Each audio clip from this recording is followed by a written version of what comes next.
Тақырып: тілдің пайда болуы туралы ілім. Тілдік норма. Тілдің пайда болуы туралы әртүрлі теориялар бар. Олар тілдің қалай шыққанын, қалай пайда болғанын өзінше дәлелдейді. Тіл білімінде оларды екіге бөліп қарайды. Біріншісі, биологиялық теориялар тілдің пайда болу себебін адам организмі мен психикасының ерекшеліктеріне негіздейді. Ал екіншісі, қоғамдық теориялар бойынша тілдің пайда болуы әлеуметтік себептермен ізделеді.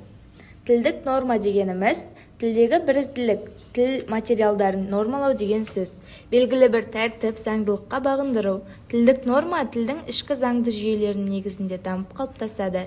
Олар сұрыпталған, ұтымды орайында жалпыға бірдей ортақ түрінде жұмсалады. Тақырыпқа негізделген тапсырма. Бірінші тапсырма. Дұрыс айтылған, қате айтылған сөзді тану. Мұғалім екі нұсқа оқиды. Ғылым, ғылам. Дескриптор нормаға сай сөзді таниды, қателігін түсіндіреді. Екінші тапсырма. Норма мен сөйлем құру. Оқушы екі сөйлем айтады. Дескриптор дұрыс нормаларды қолданады, мағынасы түсінікті. Үшінші тапсырма. Екі сөз арасынан дұрыс нұсқасын таңдау.